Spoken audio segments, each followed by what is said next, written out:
Hi, I'm Femi OK, and you're in the stream. Today, meet someone who says he has a plan to change the world and find out why stream producer Sonia back here is pedaling on this bike. It's all to do with a man who says he has a vision for the future. There are 7 billion of us in the world today, and we're facing some huge problems. Awareness doesn't reduce pollution nor grow food. That takes doing. I'm Manoj Bhargava, the founder of 5 Hour Energy. If you have wealth, it's a duty to help those who don't. You know he's trying to save the world, right? Yeah, well, it's happening over there. We're going to the invention shop, also known as Stage 2. It is the most well-funded playhouse for engineers you can possibly have. Our goal is to deliver products which can directly impact humanity. Right now, I'm concentrating in 3 areas: water, energy, and health. I'm Malika Bilal, and I've been tracking what you've been saying online about that film, Billions and Change. How so many of you have sent to the stream how it inspired you. You've sent us via video comment. Others of you have tweeted the stream your own innovations and ideas for what you'd like to see happen in the future. We'll pose them to our guests. And of course, several of you have your questions and comments that you've sent to us. You're not alone. You'll be joined by 3 members of the stream's community who are standing by to ask their own questions. Those are Jason, Benjamin, and Supriya. Now, for those of you watching at home, you can join this live conversation by tweeting us your take with hashtag AJStream. Hello, Manoj Bhargava, philanthropist, entrepreneur, founder and CEO of 5 Hour Energy. Welcome to the stream. It's great to have you here. Thank you. Out of those 3 different things that you are really well known for doing, as a kid, which one did you think I'm most likely to be? Actually, I wasn't that smart, so I don't know if I thought of any of those. On a level 1 to 10, how smart were you?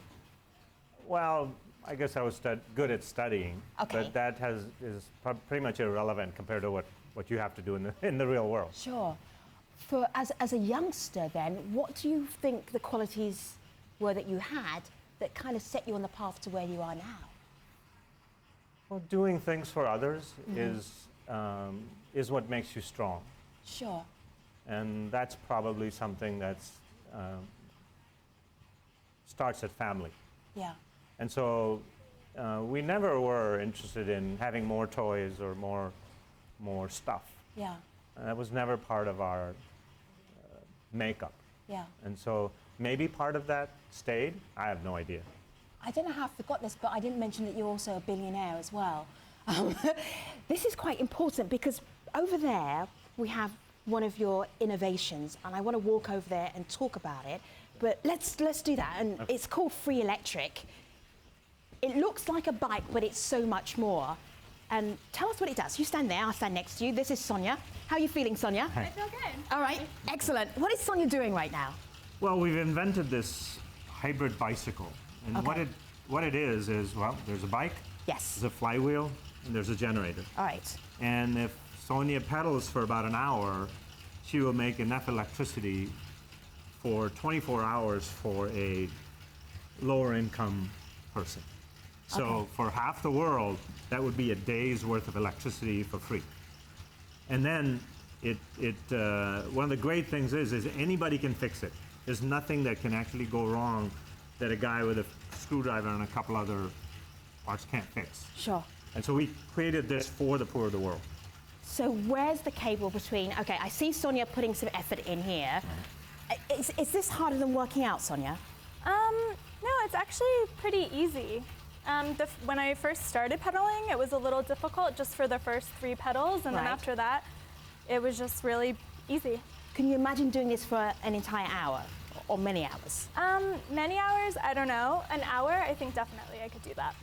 So we've got Sonia pedaling. She says she can do that for an hour. And then at the back, we've got, well, this is the battery. And then that's linked up to, we've got a fan, an iPod, and then light bulbs, right? Well, the way it works is this. This just shows you how much electricity this is making right now. Right. So you can use it all up, or let's say you only have 2 bulbs. You can store the rest of the energy in the battery for later use. So Okay. if you do an hour of this, you can use it later on, or let's say in a business or a shop, they may do it all the whole time because they're generating this much power. Okay, Malika. I love your description of it. And so people, as they're watching Sonia hard at work here, they have their own questions about feasibility, some of the challenges.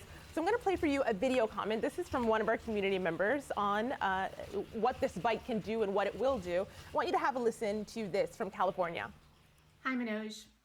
I commend you for your passion and your vision and your dedication of resources to this impressive project. How do you ensure that these three impressive technologies are sustainable over the long term? In other words, if something breaks or needs repair, who will be able to step in and do that in a rural village in a developing country? Right. Actually, that's one of the main mandates of these inventions. We actually made stuff that was more difficult, and I said, no, it's not done yet. If a guy in a village or in a really small town can't fix it, then it's not a solution yet. So everything that we do is based on that. It's like recognizing your customer. Your customer is this fellow in a hut way out in the boonies somewhere, right? If he can't deal with it, for example, this is the problem with solar panels. If a solar panel breaks, nobody can fix it. So you have to create something where a bicycle, the idea was if you can fix a bicycle, you can fix this. There are hundreds of millions of bikes out there, and if you've got enough equipment to fix that, you can fix this. And without that, this would not be a solution. Sure. At what point did you decide that helping find solutions for some of the big issues in the developing world was something that you wanted to take care of? When did you decide that? Well, what happened is I started making a whole bunch of money, and I had no idea what to do with it. Right. For those of us watching and hoping to learn, how did you make your whole bunch of money? Well, it was business. You know, we started this company that made 5-hour energy, and it was based on people working long hours. And basically, 5-hour energy is tea with vitamins. You know, so it just was better than anything else. Yeah. And so people caught on and then became one of the largest products in the world, consumer products in the world. Sure. And so then this money started coming in, and I thought, okay, I don't care about toys. What do you do with it? And really it came down to this, is when I get up in the morning, I want to do something of value, right? Instead of just more money, what do I do with more? It makes no sense. So if you do something of value, then it's fun to get up and go to work. Right. And that's really where this started. And then your next question was, the issue was, okay, then I started giving it away to other nonprofits. Sure. And we funded hundreds of nonprofits and found out that they were mostly terrible. That is a big sweeping statement. What was mostly terrible about all of these Mr. nonprofits? Manoj, I have one more question. Yes, Supriya, hold tight with that question because I want to hear what was mostly terrible about the non-for-profits. Yes, a good chunk of them just took the money, okay? Yeah. And another big chunk, they took it by having really high salaries and really high overheads. Right. I mean, it turned out that the nonprofits pay more to their people than corporate guys.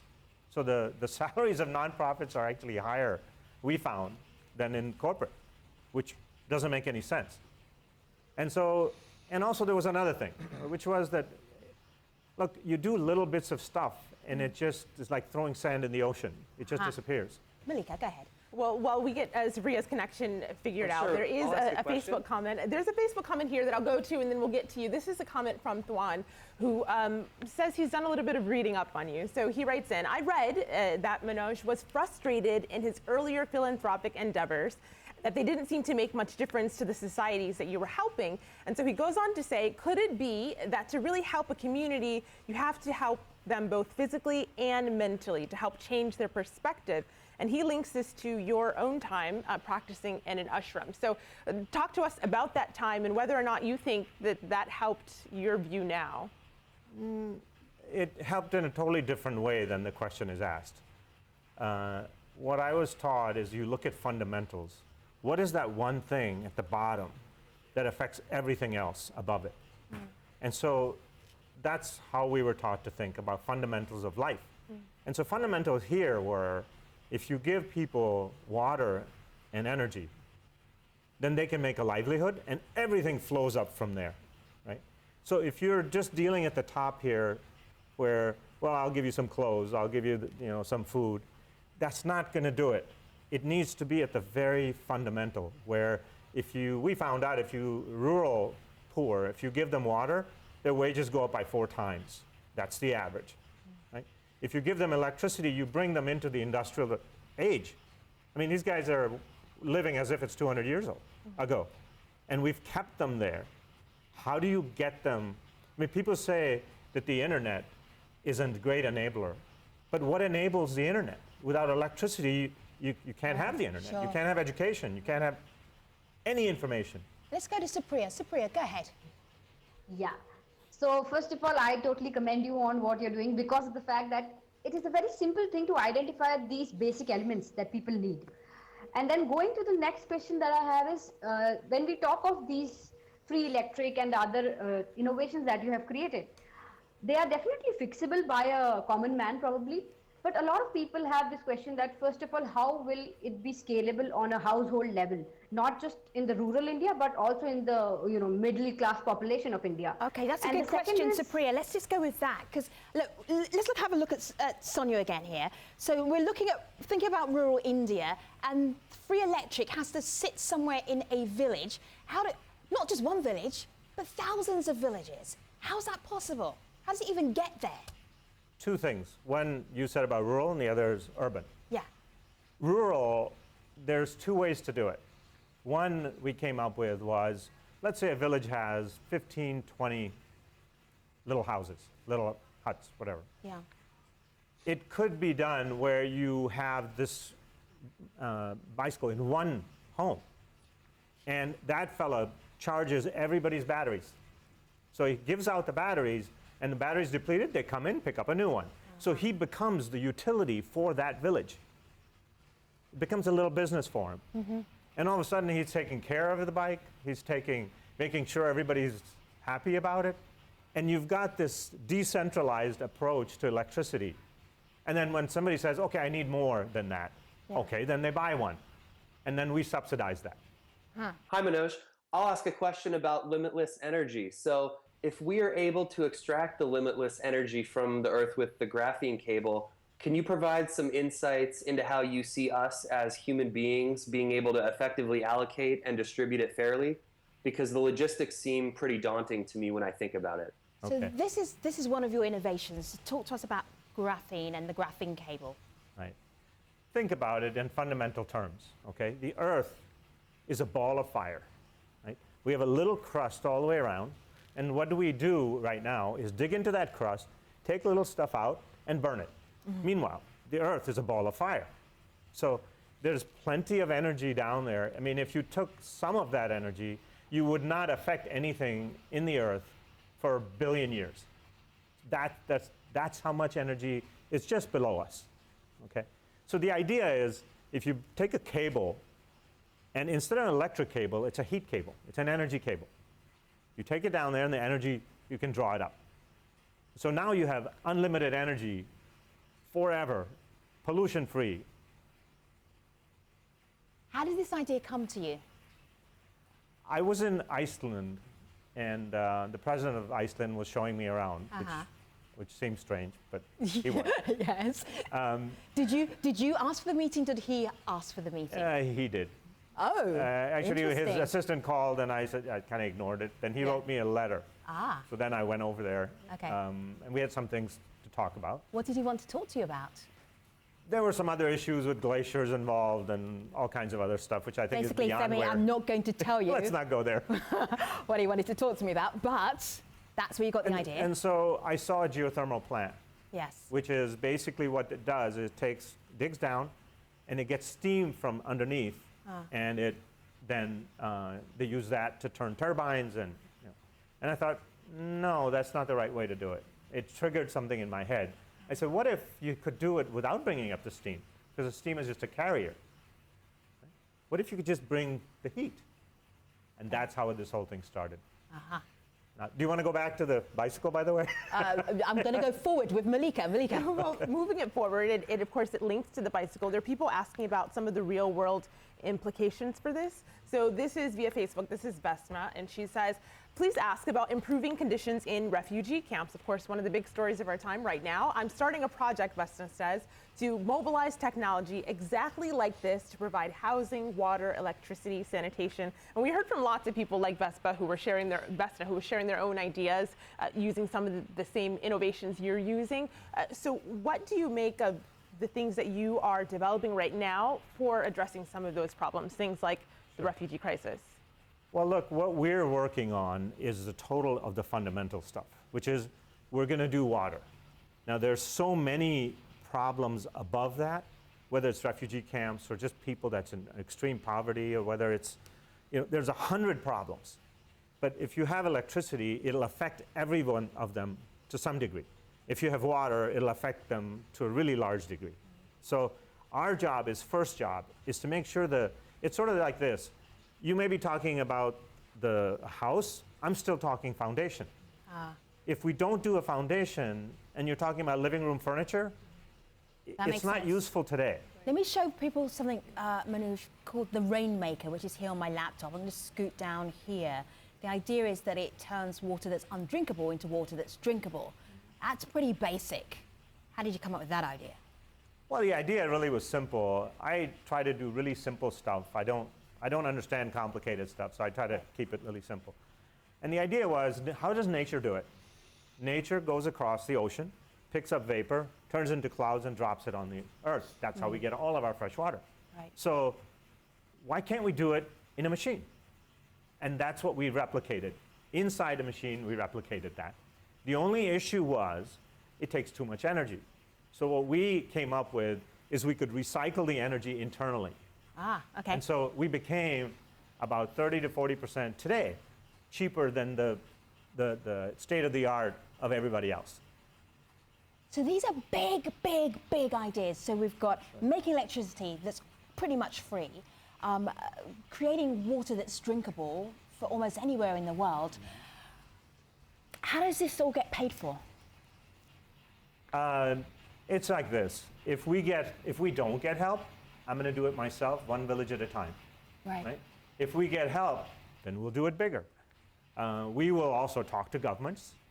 I mean, there's going to be some place where the governments say, we need this. Yeah. Reaction so far from governments? I mean, look, we've only launched this film 14 days ago. Okay. So if you know maybe come back to you in a week. Yeah, if you know governments, they should be getting back to us in about 2 years. And the film is called Billions in Change. And that's important because the billions isn't billions of dollars. I also had a question. Benjamin, yeah, go ahead. Benjamin, let me just finish my sentence so everybody knows what we're talking about. Is that it's not billions in dollars, it's actually billions of people can make a difference. That's the idea behind that film that we showed a little clip of at the beginning. Benjamin, go ahead. Yeah, so in my experience, there are two kinds of people. Those who think the future will be much better than we could have ever imagined, mostly because of exponential technology. And those who think we are heading for a gloomy, much less pleasant future. What is your belief and why? I don't actually think about those things. I get up in the morning and I say, what can I do today that's really going to make a big difference? And how can I push it forward today? And that's it. I mean, look, we can talk about how wonderful or how bad. It's irrelevant. It's like saying, are you aware of bad things? We're all aware, but that's not helping all the bad things. So believing, talking, to me, they're not relevant. What's relevant is what do you do about it? And so I concentrate on doing. Okay, so Manoj, knowing everything you know today, I was wondering, what would you advise to a 25-year-old? Or if you could have given advice to yourself when you were 25, what advice would you have given yourself? What I would say is, look out for the fashions and go deeper. The fashions? The trends? Right. The problem is, we all behave what the fashion says to do. Today, what's cool is getting fancy cars and being a Silicon Valley entrepreneur, and those are fashionable. When I was growing up in late 60s and early 70s, it was a reverse. It was like, okay, get out of corporate side, and these are all fashions. What's fundamental is do something of value. You're gonna eat. You know, and most of the people that are watching this are rich enough, they're gonna eat, they're gonna have a roof over their head. But beyond that, shouldn't you do something that's of value? If you want a really great life, do something of value. That's what I try to do. You have family and you have kids, and you're going to give away most of your fortune that you've made. You're just going to give it away. You've made that pledge. How did your family react to that? Well, my wife might have said, "What are you doing?" but my son, who's in his 20s, said, "Great. Right. I want to do it myself." Yeah.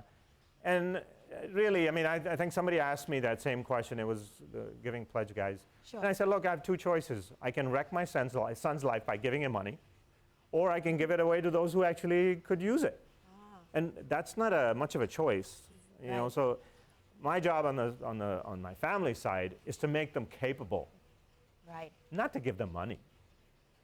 Like I don't see that as a value. A couple of million would be helpful, maybe. Malika, Okay, advocating here on behalf of your family. Guess hold tight for a moment. Malika's going to go first. Well, there's another video comment here. This is from New York, and this is about another one of your innovations, and this one has to do with health, the ECP, and I'll let you explain that in a bit. But first, he has questions about it, so I'm going to play Neil's video comment for you to have a listen. Hello, Manoj, and everybody on the stream. My question for you is regarding your circulation device. As far as I know, external counter pulsation is used for angina and heart disease, especially in people who can't undergo surgery. In your video, you make some broad claims that it can enhance the health of people with other diseases or enhance overall health. So I just want to know what steps you're taking to show that it is effective on such a broad level. So this is a device for our community who hasn't seen the film. You basically strap it to you, and it does the work of your heart. It pumps the blood, and it creates the circulation for you, correct? Right. Well, first of all, I'm not taking credit for inventing it. It was invented at Harvard about 40 years ago. And what happened is people seem to like surgery better, which makes no sense to me. But when I found it, I thought, this makes so much sense, because circulation is the basis of health. I mean, Chinese medicine is entirely based on circulation. All systems are based on circulation. So if anything enhances circulation, it's going to have an effect on your health. And then we talked to top researchers in the world in medicine. Did you try it? I use it 3 times a week. What does it do for you? Well, for me, yes. And again, I have to be kind of careful I don't say things which that's why I was the government comes after me on. What does it do for you? For me, it was my stamina doubled. You know, I play tennis. At the end of the game, I'm still ready to play more, which used to be halfway through. I was thinking, oh my God, when is this going to be over? I actually skipped down the stairs. I haven't done that in 15 years, you know, where you have to grab a handrail. And you're convinced it's Renew that's doing it for you? Oh yeah, there's no doubt. I mean, there are hundreds of published studies out there that are peer-reviewed studies that show incredible results. And yet it never made it in the mainstream. Sure. All right. So in the closing moments of this show, if we're looking at billions in change and that call to action, if we could say that in a sentence, what's the call to action? What do you want people out there to do? They might not be billionaires, but they could do what? Well, so far in 2 weeks, 21,000 volunteers have said, we want to help you do something. Okay. What the call to action really, I'm sorry? What is that something? Okay, that something in the end is no one has enough money by themselves to take care of the whole world. Sure. It's the governments that have to do it. And so we have to get them to participate. Manoj Bhargava, thank you very much for being on our show. We are taking you to the post-show. No one show is big enough for you. Stream.aljazeera.com. See you there. Thanks for watching, everybody.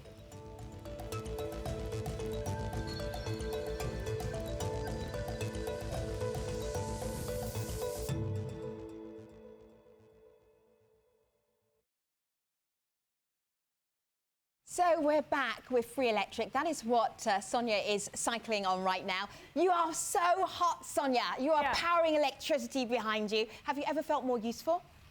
No, this is pretty awesome. I'm having a good time. Thank you so much for being our guinea pig. Back here on the studio desk, we've got Malika and the community. Yes, well, people are really excited about this and the fact that you're on here and some of your innovations that were detailed in that film that we talked about a little bit earlier. This is Rex, and he says, I watched the film Billions and Change yesterday. I've been hoping my brilliant son would get passionate about something, and this video did it. Thank you. Now, he is not the only one. I'm showing you a tweet here. This is one that you tweeted out not too long ago. It shows in the first full day of the film's launch, you had about 1,100 volunteers. Fast forward not too long, this is in the first week of film launch, so just a few days later, 11,000 volunteers. So part of the question is, what are they volunteering to do, and why has this struck a chord with so many people? It's sort of just like that fellow that tweeted that for his son. One of the really strange things that's happening is teachers are giving it out as an assignment to their students all over the world, which is unbelievable.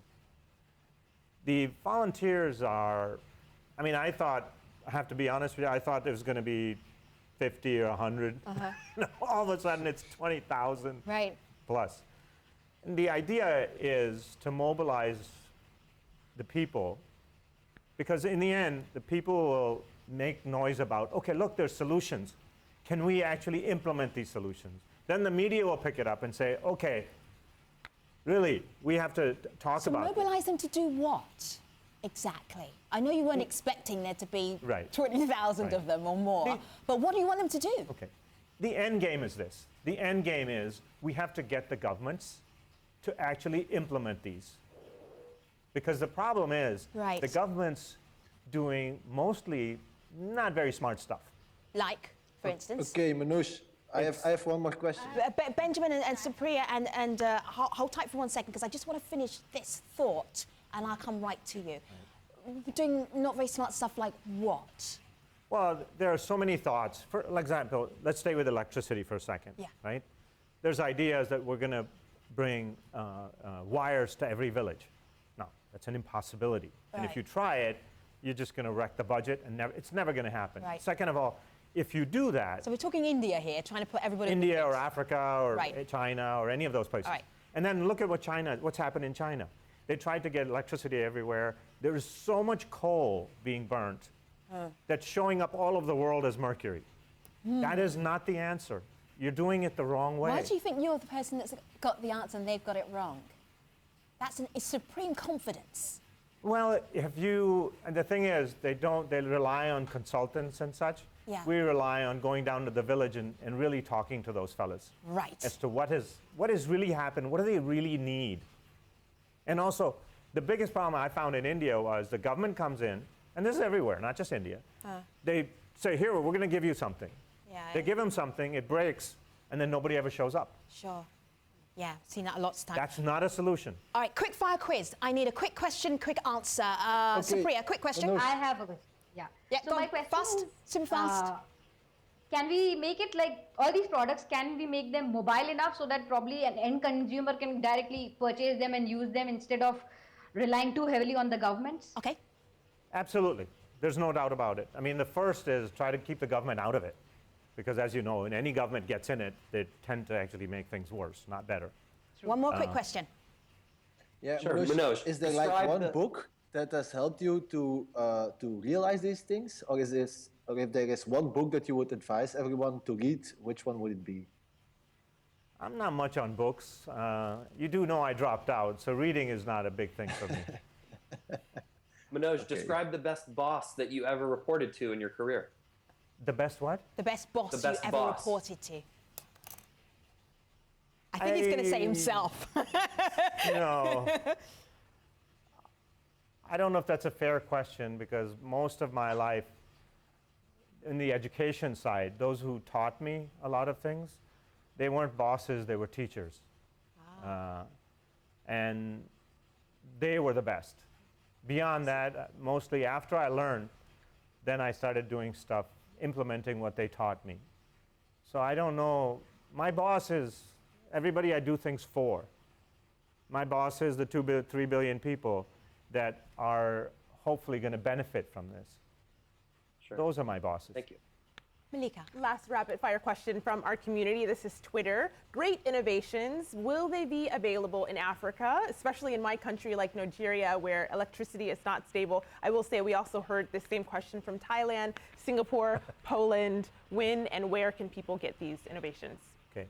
The first production of these is going to be in first quarter of this, in other words, 5 months from now, 4 months from now. Then we will take it further. We're going to make probably joint ventures with everyone, everywhere, because we can't ourselves make it fast enough. So hopefully it'll be available wherever somebody approaches us and says we can help.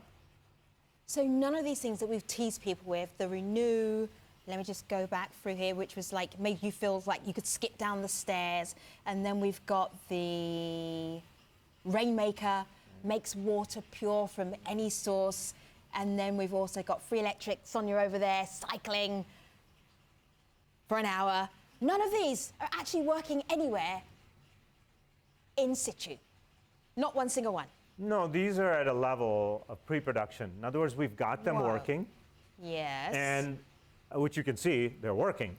However, we don't have them in production yet. Right. How many years will it be before I see even just one of these? First quarter, this bike, you'll see 10,000. By next year? By 2016, first quarter.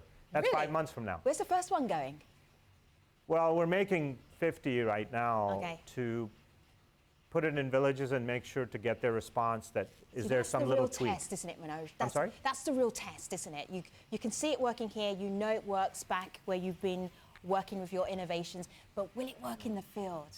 No, that's actually not That's true. not the test. only thing left... Because this man is supremely confident. No, here's the thing. When you make something really, really simple, Yes.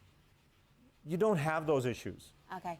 The issues will be, did we make it the right height or some little thing that we didn't tweak right? Yeah. The fundamental, you pedal and you make electricity, does not change. I only have to wait a quarter to find out if you were absolutely right. Manoj Bhargava, thank you so much for being part of this program. Also, we had Jason and also Benjamin and also Supriya as well. Thanks for being part of the conversation. And we're wrapping up this edition of The Stream. Thanks for watching, everybody. Take care.